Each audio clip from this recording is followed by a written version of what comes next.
In the nuclear age, mistakes, accidents, and weapon tests have left behind places too dangerous for people to live in. So for today's video, we're going to take a look at 20 abandoned places that are still radioactive.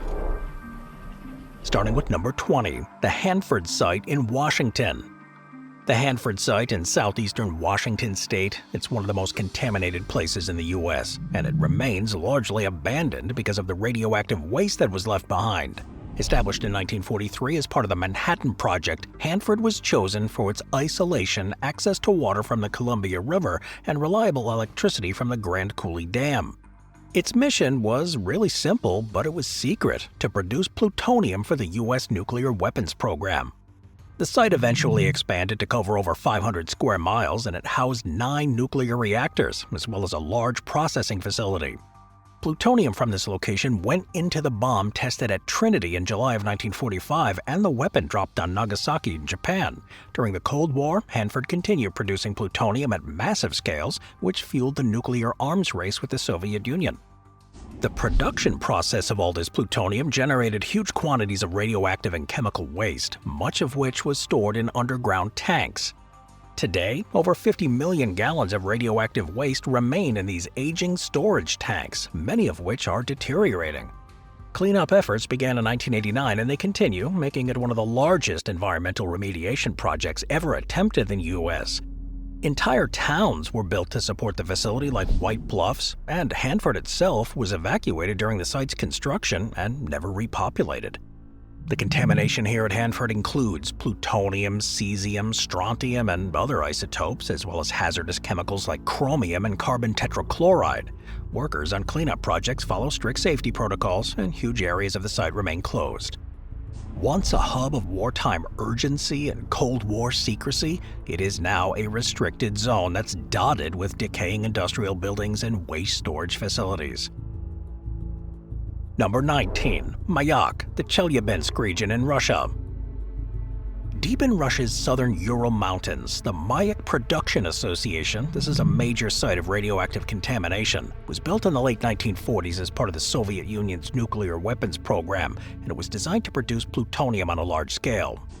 Like Hanford, it was a cornerstone of early nuclear development, but secrecy and poor safety practices led to widespread contamination that's still evident today. The most infamous event at Mayak happened in 1957, known as the Kishtim disaster. A cooling system failure in one of the underground waste storage tanks caused a massive explosion, releasing huge amounts of radioactive material into the atmosphere. It's considered the third worst nuclear accident in history, after Fukushima and Chernobyl. Tens of thousands of people were exposed to radiation, and several villages in the area had to be evacuated permanently. Even before the accident, though, this area has been discharging liquid radioactive waste directly into the Techa River, which local residents relied on for drinking water and fishing. Today, this facility does still operate in some capacity for reprocessing spent nuclear fuel, but much of the surrounding region remains heavily contaminated. The East Ural Radioactive Trace, this is an area of land that stretches hundreds of kilometers, marks the area of fallout from the 1957 disaster.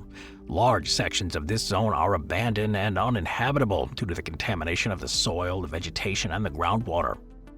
While it may not be as internationally well known as Chernobyl, the legacy of Mayak is equally grim. Entire communities were uprooted, and some people were relocated multiple times due to expanding contamination zones. Mayak's story is less about a sudden catastrophe and more about decades of environmental disregard, where the health of the local population was just sacrificed in the pursuit of nuclear development. Number 18. The Bikini Atoll of the Marshall Islands. Bikini Atoll, part of the Marshall Islands in the Pacific Ocean, it's one of the most infamous abandoned locations tied to nuclear testing. In 1946, shortly after World War II, the U.S. selected Bikini as the site for Operation Crossroads. This was a series of nuclear weapon tests designed to study the effects of atomic bombs on warships. Over the following 12 years, the U.S. conducted 23 nuclear detonations at Bikini, including tests of both fission and thermonuclear weapons. The most devastating was the 1954 Castle Bravo shot, the first U.S. dry fuel hydrogen bomb. The detonation was way more powerful than predicted, producing 15 megatons of explosive yield, over 1,000 times stronger than the bomb dropped on Hiroshima. The explosion left a mile-wide crater in the atoll's reef, and it spread radioactive fallout over a huge area. Before the test began, the residents of Bikini Atoll, numbering around 167 people, were relocated under promises they could return once the testing was complete. However, radiation levels made resettlement unsafe for decades. Some attempts were made to allow limited return in the 1970s, but those who moved back were later evacuated again after high levels of cesium-137 were found in the local food. Although radiation levels in the air and water have declined, the soil and food chain still has contaminants that make permanent human settlement unsafe. What adds to the legacy of this place is the presence of a ship graveyard beneath the lagoon. Dozens of warships, including the USS Saratoga and the Japanese battleship Nagato, were deliberately sunk during tests, and they now rest on the seafloor. The United Nations declared Bikini Atoll a World Heritage Site in 2010. This place is a reminder of the human and ecological cost of nuclear weapons testing. The islanders remain displaced. They were scattered across other parts of the Marshall Islands, with many still longing for the homeland they can't safely return to. Bikini is then pretty much an abandoned village and an abandoned paradise, one shaped by decisions that were far beyond the control of its original people. Number 17. The Fukushima Exclusion Zone in Japan. The Fukushima Exclusion Zone in Japan covers a huge area of land surrounding the Fukushima Daiichi nuclear power station. Following severe contamination in 2011, authorities established a no-go zone of about 20 kilometers around the plant, and later adjusting boundaries as monitoring data became available. At its peak, around 150,000 people were evacuated from their towns and villages, and many of those communities remain abandoned today, with empty houses and shops left exactly as they were when residents left. Entire towns like Futaba and Okuma, once home to thousands, are now quiet landscapes of overgrown streets and deteriorating buildings. Public facilities like the train stations and hospitals still are unused, with nature reclaiming the sidewalks and wildlife moving into places once filled with humans. Some areas even resemble ghost towns, with vending machines still in place and children's toys scattered around. Contaminants like cesium-137 and strontium-90 and iodine isotopes were deposited into the soil and the water. Now, while the radiation levels have dropped over the years due to decay and cleanup efforts, certain pockets of high radiation remain contaminated. Large areas of forest and mountains are especially challenging, since removing the contaminated material from these lands is almost impossible. A small number of residents have returned under government programs to allow limited repopulation in certain zones where the radiation levels are lower, and these returnees represent only a fraction of the original people. Yet many others have settled permanently in new areas, hesitant to come back due to concerns over food safety and long-term health risks.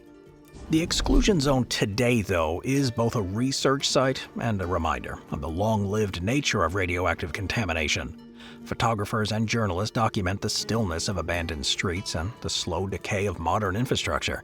For Japan, the exclusion zone is a physical mark on the landscape, one that shows how quickly entire towns can be emptied and how difficult it is to undo the effects of radioactive contamination once it spreads.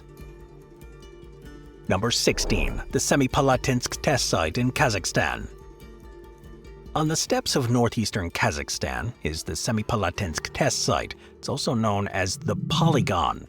This was the primary nuclear testing ground of the Soviet Union from 1949 until 1989, making it one of the most heavily irradiated abandoned regions.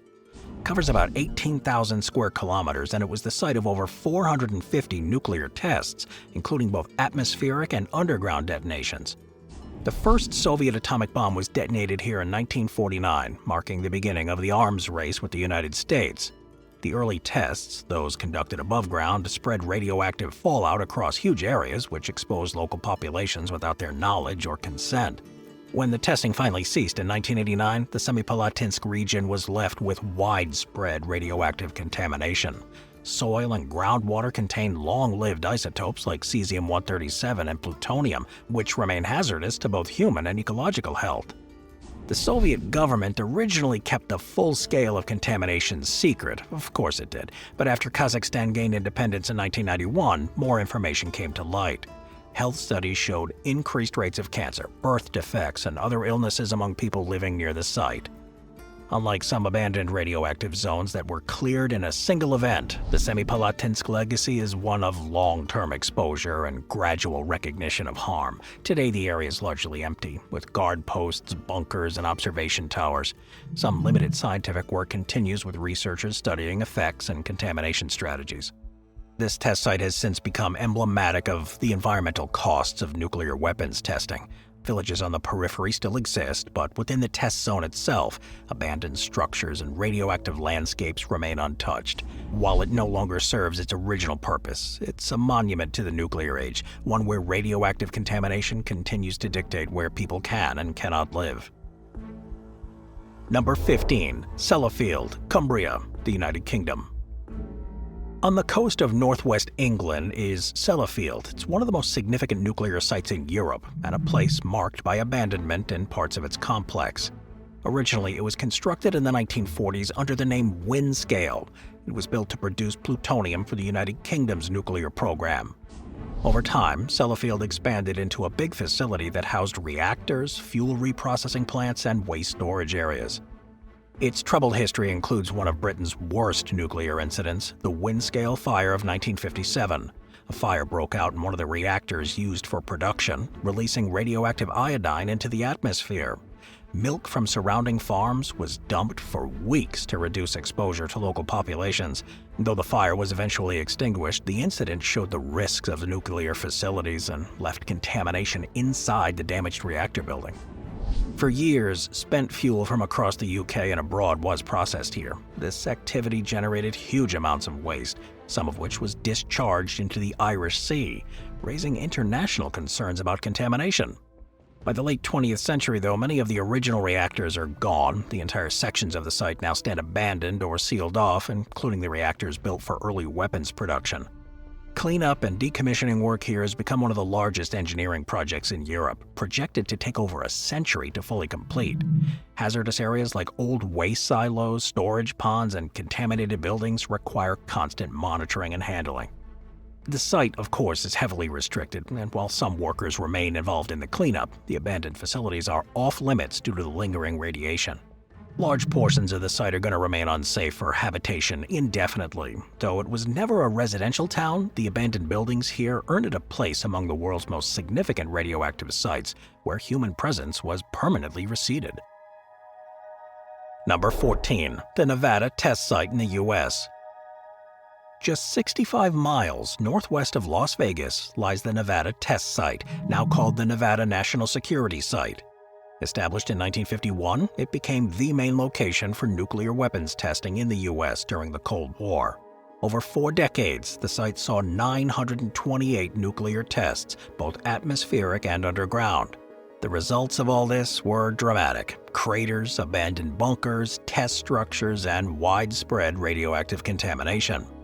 The earliest tests were atmospheric, with massive mushroom clouds that were visible from Las Vegas, and tourists even once gathered in the city to watch the detonations, unaware of the health risks they posed. After 1963, though, testing moved underground, following the Limited Test Ban Treaty, but even those detonations created contamination in the soil and groundwater.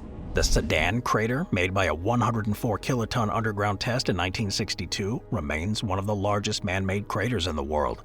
It's 1,280 feet wide and over 300 feet deep. This detonation was part of Operation Plowshare, a program to explore the use of nuclear explosives for civilian purposes like mining and canal building. While the crater is still visible, the surrounding soil remains radioactive. Much of the Nevada test site is abandoned, with remnants of buildings and observation towers, and some structures were built to test how cities, houses, and vehicles would withstand the nuclear blasts. These mock towns, complete with mannequins and furniture, were vaporized or heavily damaged during tests, and the site remains eerie, like ruins. The abandoned testing ground shows how once a highly active military zone became a place way too dangerous for ordinary use. While not a traditional settlement, the abandonment of its facilities due to radiation ensures its place among the world's most significant radioactive zones. Number 13. Kapustin Yar, Russia. Kapustin Yar. It's located in the Astrakhan region of southern Russia. It's best known as a secretive Soviet missile testing site, but it does have a history of radioactive contamination and abandonment. Established in 1946, it was used for testing new ballistic missile designs, nuclear weapons, and later space technology. Because of its secrecy and proximity to rural villages, local populations were often directly affected by fallout from tests. Between the late 40s and 60s, the Soviet Union carried out multiple above-ground nuclear weapon tests here.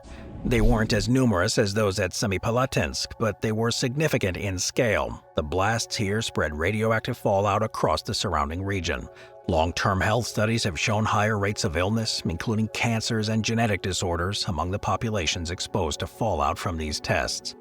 When the nuclear testing phase ended, many of the facilities were abandoned and structures like underground bunkers and observation posts still stand but remain unsafe due to the lingering contamination.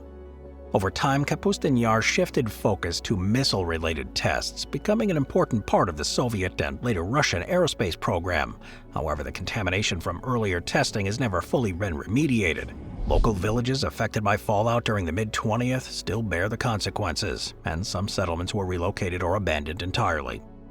Kapustin Yar is a site of technological progress, and it's a radioactive wasteland. The secrecy surrounding it has left much of its contamination undocumented in the public record, and while partially still active, large sections remain deserted, unsafe, and effectively abandoned to time. Number 12. Oak Ridge, Tennessee, the United States. Oak Ridge, Tennessee, often called the Secret City, played a central role in the Manhattan Project during World War II. Built almost overnight in 1942, the city was designed to house tens of thousands of workers and scientists engaged in producing enriched uranium for the first atomic bombs. While Oak Ridge itself is still inhabited today, several of its wartime facilities and surrounding areas have been abandoned and remain contaminated with radioactive material. The most significant facilities here were the Y-12 plant, the K-25 gaseous diffusion plant, and the X-10 graphite reactor. These complexes were used to enrich uranium and produce plutonium. At its height, the population of Oak Ridge exceeded 75,000, with strict military security and secrecy preventing outsiders from knowing what was going on in there. When operations wound down after the war and later during the Cold War, many of the original buildings were decommissioned. The K-25 plant, one of the largest buildings in the world, was closed in 1985. Other facilities like the waste storage ponds and burial grounds for contaminated materials also added to the radioactive footprint. Waste from the early years of nuclear work was often disposed of hastily, leading to leaks in the surrounding rivers and groundwater. Mercury contamination from Y-12 operations has been another long-term issue. The U.S. DOE, the Department of Energy, has since declared several sections of the site unsafe for public use. Now, what makes this place unusual compared to other abandoned radioactive places is that the city itself survived, and it still thrives. While part of its nuclear infrastructure stand abandoned, the surrounding countryside contains disused reactors, waste disposal sites, and restricted areas. Visitors can tour parts of Oak Ridge and have been cleaned and preserved, like the X-10 graphite reactor, now is a National Historic Landmark. The abandoned zones within Oak Ridge are often not as visible as ghost towns or ruined villages, but they show how quickly massive industrial facilities can become unsafe. Oak Ridge's legacy is going to be twofold. It was critical to ending World War II, yet it left behind an environmental burden. The abandoned facilities demonstrate the long-term cost of nuclear development, showing that even with cleanup efforts, radioactive contamination can outlast the original purpose of a site. Number 11. The Chalk River Laboratories, Ontario, Canada. Chalk River Laboratories is located along the Ottawa River in Ontario. It's one of Canada's most important nuclear sites. It was established in the 1940s during World War II as part of a joint Canadian-British effort to develop nuclear science for military and civilian purposes. But it also was infamous for two serious accidents in the 1950s that released radioactive material into the environment. The first major incident happened in December of 1952 when a reactor at Chalk River experienced a partial meltdown. Radioactive gases and water were released into the environment, and the cleanup required dismantling part of the reactor building. The Canadian government downplayed the event at the time, but it's now recognized as one of the earliest nuclear accidents in the world. A second accident struck in 1958 when another reactor at the site suffered a fuel rupture and a fire. This event released additional material, including contaminated water that entered the Ottawa River. For decades after, Chalk River remained active, producing medical isotopes that were shipped around the world for diagnostic and treatment purposes. At one point, it was one of the largest suppliers of isotopes such as molybdenum-99, which is critical for cancer diagnostics. However, many of the earlier reactor buildings and associated buildings were shut down and left abandoned, but the aging structures contained contamination from the past operations and have since been sealed off. Today, the Chalk River site is a mix of active research and restricted zones. Some modern labs continue to operate there under strict safety standards, but older sections are contaminated and unsafe. While it contributed enormously to nuclear science and medicine, its older, abandoned zones serve as reminders of how early nuclear research often left behind unsafe legacies. It's not as visually dramatic as a ghost town, but the sealed reactors and closed buildings represent radioactive abandonment every bit as much as more famous exclusion zones. Number 10. The Los Alamos National Laboratory Legacy Sites in New Mexico. Los Alamos, New Mexico, right? It's famous as the birthplace of the atomic bomb. During World War II, the top-secret Manhattan Project brought scientists together here to design and build the first nuclear weapons. The lab still remains active today as a hub of research, but scattered around the area are abandoned legacy sites that are contaminated with radioactive material. When Los Alamos was established in 1943, the urgency of wartime development meant that safety and waste disposal often came second to speed. Plutonium, uranium, and other radioactive materials were handled in facilities here that lacked modern containment. Waste from experiments and weapon production was frequently buried in shallow pits or dumped into nearby canyons. One of the most contaminated areas is known as the Technical Area 21, or the DP site, where plutonium processing happened during the Manhattan Project and the Cold War. The site's now abandoned, with large sections fenced off to prevent access, and another abandoned area known as Acid Canyon received untreated liquid waste directly from the lab, which contaminated the soils and sediments. Though much of it has since been remediated, traces do remain. The Cold War expanded Los Alamos' nuclear work, producing even more waste, and as research moved into new buildings, older facilities were left unused. And today, many of these structures no longer exist, but their footprints remain sealed under restricted zones. On one hand, it's a thriving modern laboratory. On the other, it's surrounded by reminders of uncontrolled practices of the past. Even decades later, the cost and complexity of the cleanup means that radioactive contamination will persist. Number 9. The Polygon of Totskoy, Orenburg, Russia. The Totskoy nuclear test site, located in Russia's Orenburg region, it's one of the lesser-known but still significant radioactive landscapes. Unlike the Semipalatinsk test site or the better-documented Mayak complex, Totskoy is standing out for the way it combined nuclear weapons testing with live military exercises. The site and the villages around it remain linked to contamination and partially abandoned today. In September of 1954, the Soviet Union carried out a nuclear weapons test here as part of a military exercise. A nuclear bomb with a yield of around 40 kilotons, that's more than twice the size of the bomb dropped on Hiroshima, was detonated above the ground. What made this test unusual and hazardous was that tens of thousands of soldiers were ordered to participate in the exercise immediately after the explosion. Troops were moved through the contaminated zone, practicing maneuvers as if fighting in a real nuclear war. Local civilians, too, weren't evacuated before the test, and fallout spread across nearby villages. For decades, the full details of the test were kept secret, and the soldiers involved were sworn to silence. Many later suffered long-term health effects, but only in the late 80s did information about the exercise become widely known. Villages near the blast site experienced population decline, with some families leaving due to health concerns or lack of agricultural viability, and today Totskoy is remembered more for its human impact than its physical ruins. The blast crater, the contaminated soil, and the traces of fallout in nearby systems highlights the dangers of using these populated regions for testing.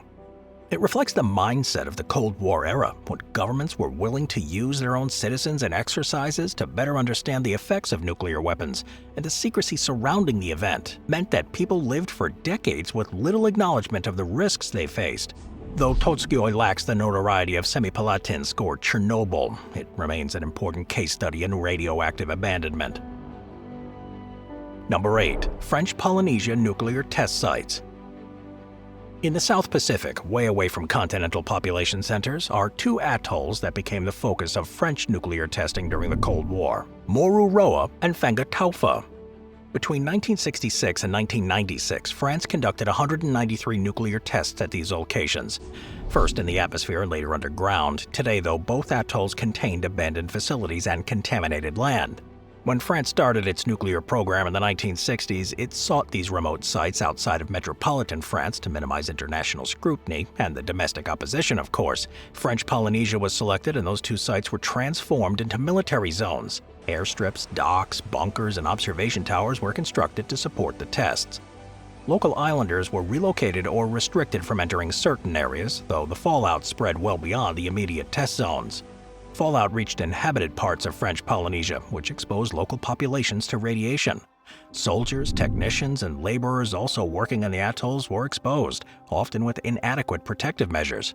Reports of cancers and other radiation-linked illnesses among the veterans and local peoples have emerged in the decades since.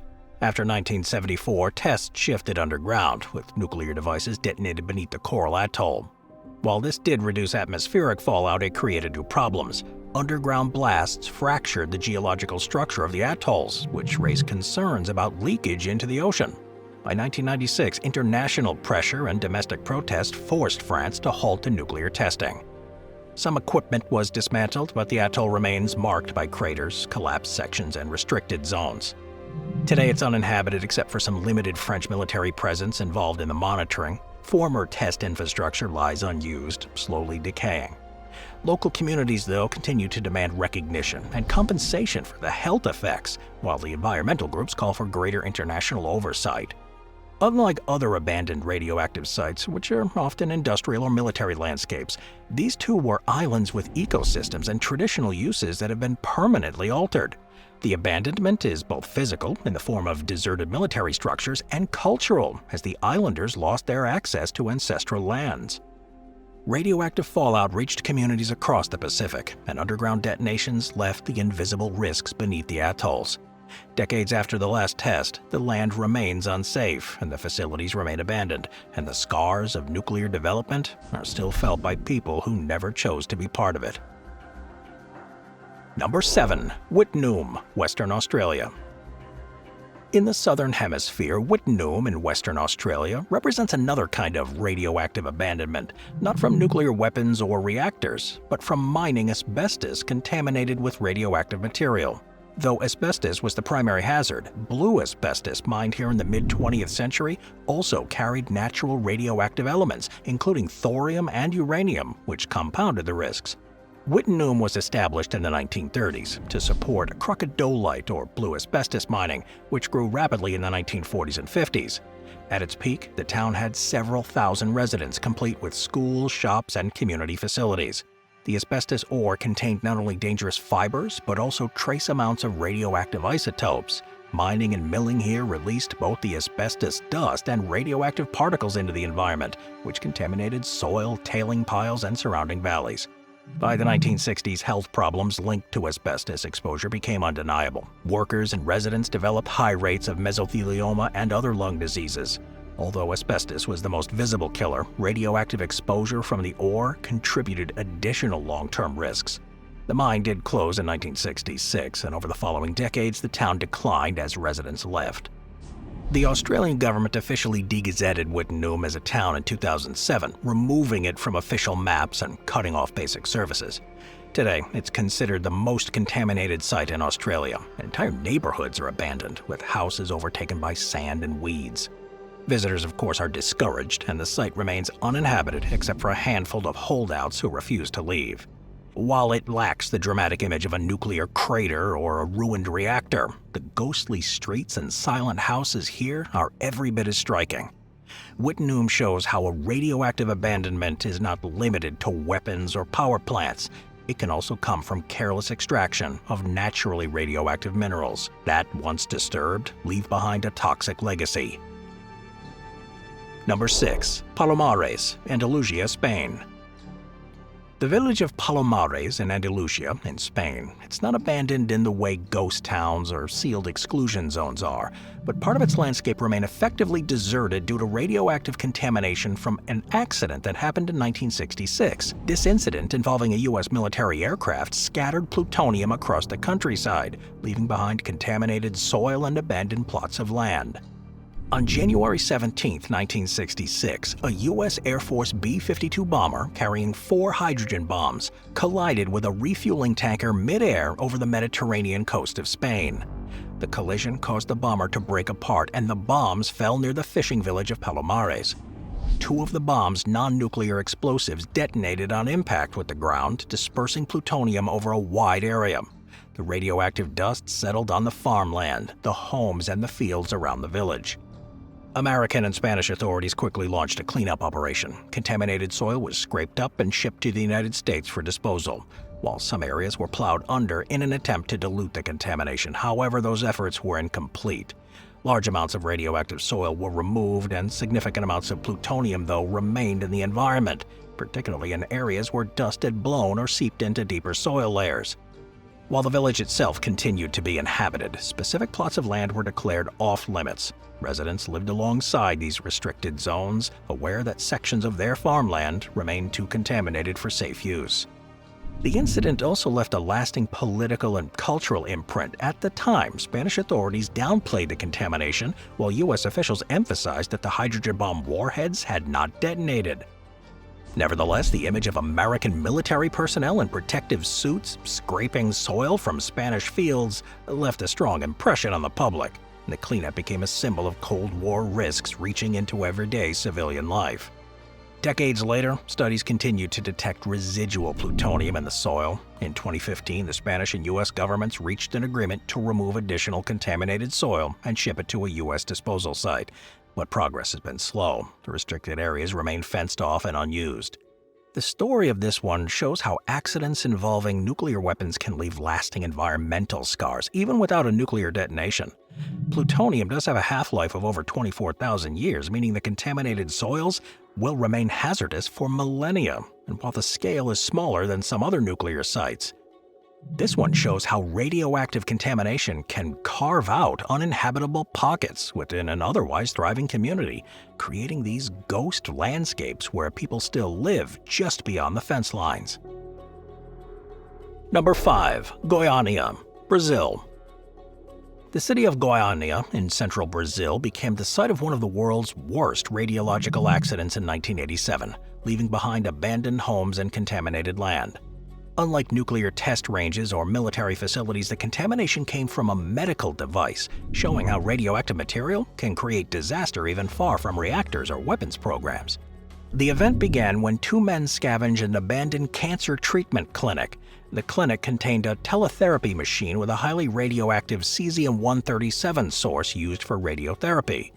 The machine had been left behind when the clinic moved, unsecured and unmonitored. The scavengers dismantled it, removing a capsule that contained cesium chloride powder, a highly soluble and easily dispersible radioactive material. Unaware of its danger, they brought the capsule home, and over the next several days the glowing blue powder fascinated family, friends, and neighbors. Some people rubbed it on their skin, others sprinkled it on the ground, and children played with it. Soon residents began falling ill with symptoms of acute radiation sickness. Within weeks, 4 people had died and hundreds were contaminated. Once the source of the sickness was identified, authorities launched an emergency response. Entire houses were evacuated, belongings were destroyed, and large areas were cordoned off. Over 100,000 people were tested for contamination, with around 250 found to have significant internal or external exposure. The cleanup involved demolishing contaminated houses, scraping soil, and removing cars, furniture, and clothing. Much of this material was too contaminated to decontaminate safely, so it was buried as radioactive waste. Entire homes were reduced to rubble with contaminated debris sealing off in the concrete-lined drums for disposal, and to this day some fenced-off lots remain empty, never rebuilt due to lingering contamination fears. This accident highlighted the weaknesses of the regulatory oversight of radioactive sources.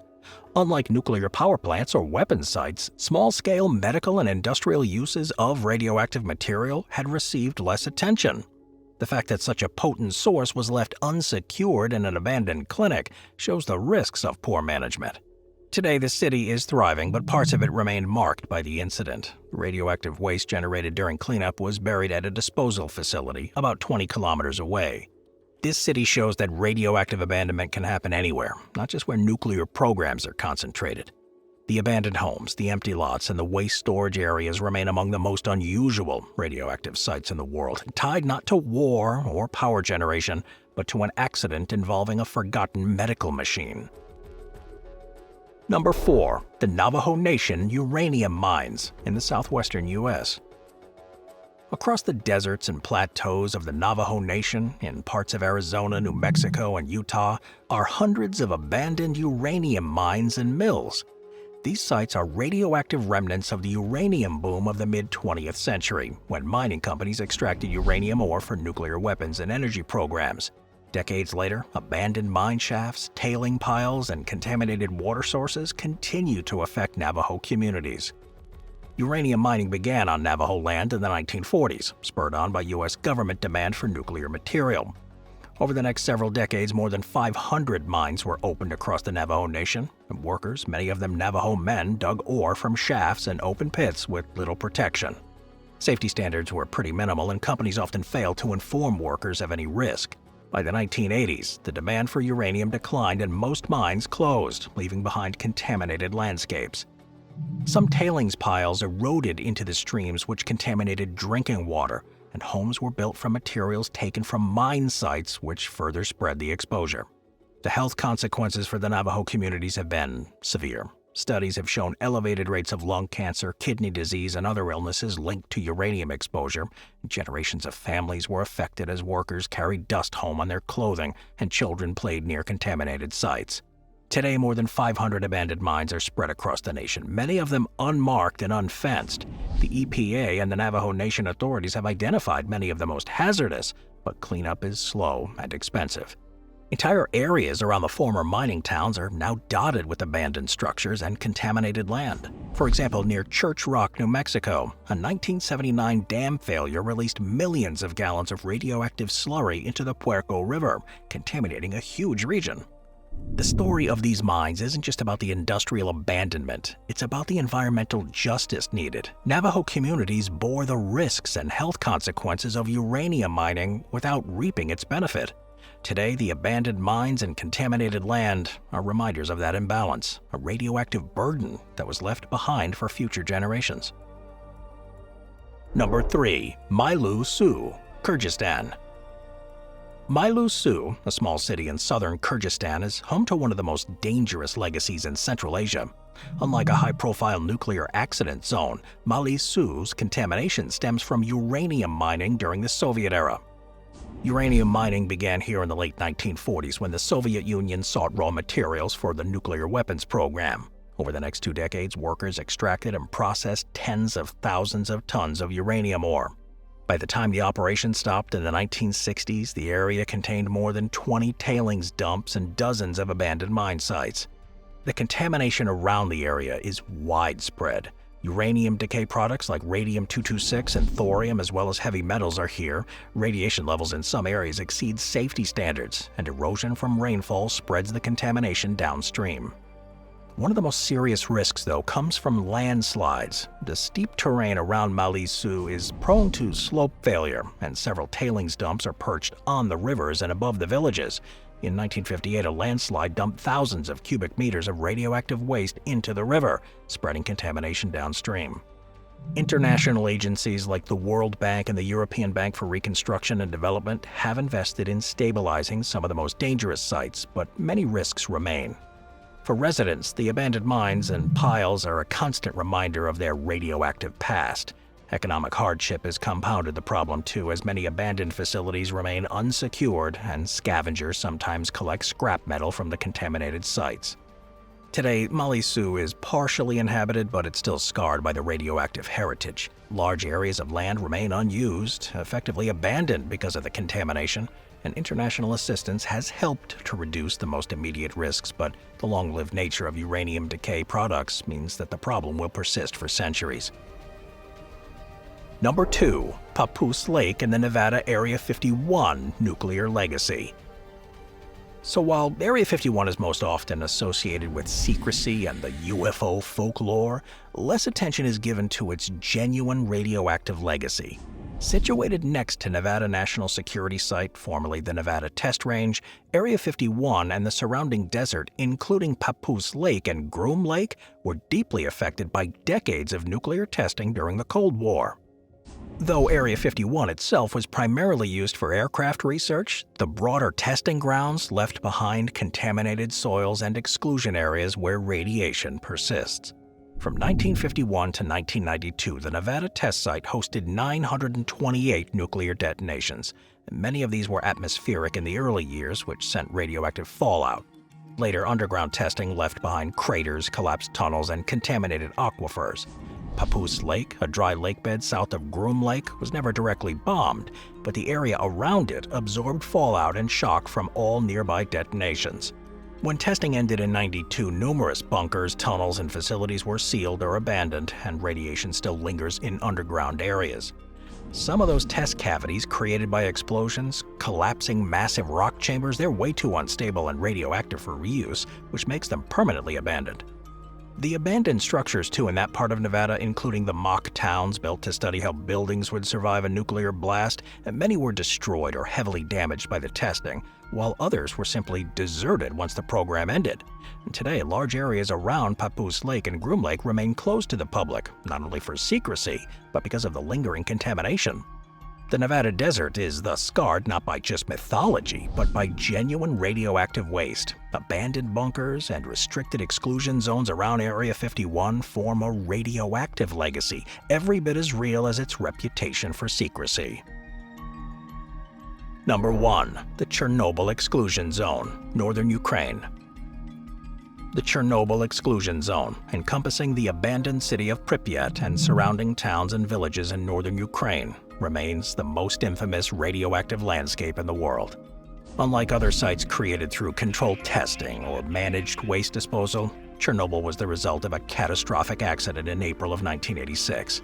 Today, nearly 4 decades later, the zone is an immense abandoned area where time seems frozen, radiation still lingers, and nature has reclaimed much of what people left behind.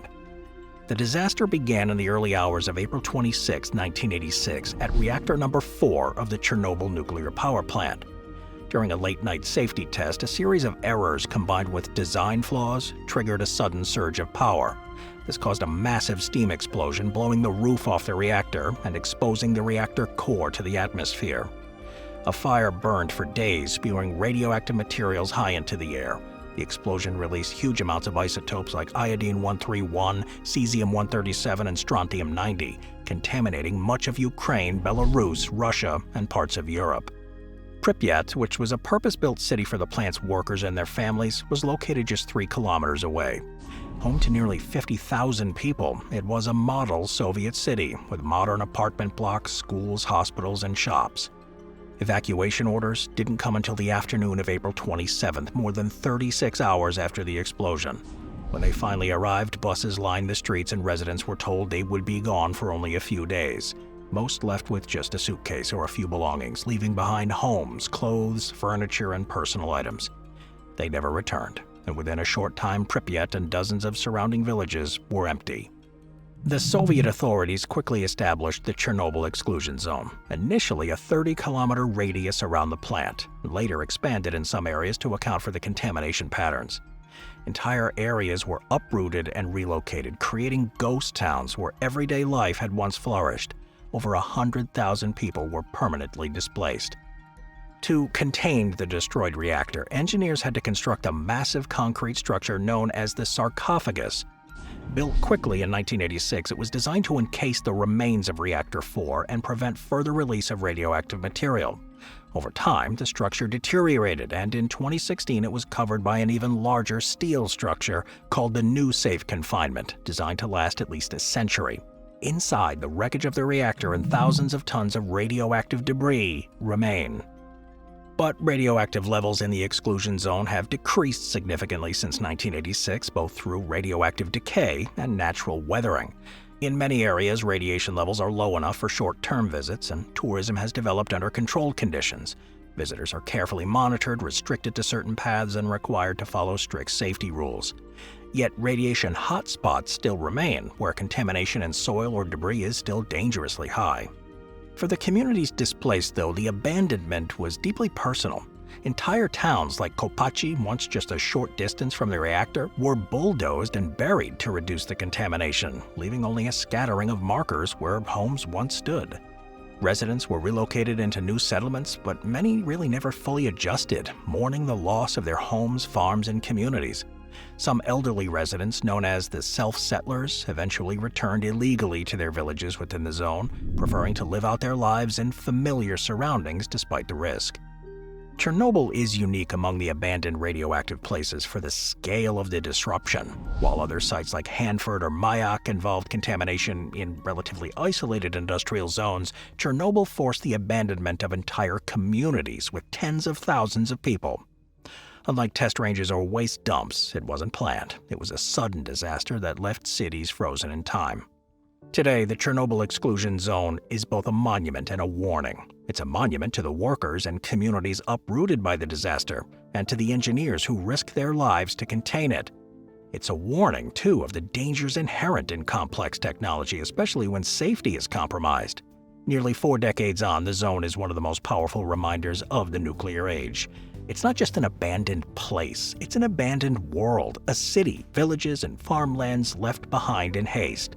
Pripyat and the surrounding zone stand as the world's most iconic radioactive wasteland, ensuring that Chernobyl's name will remain etched into global memory for centuries.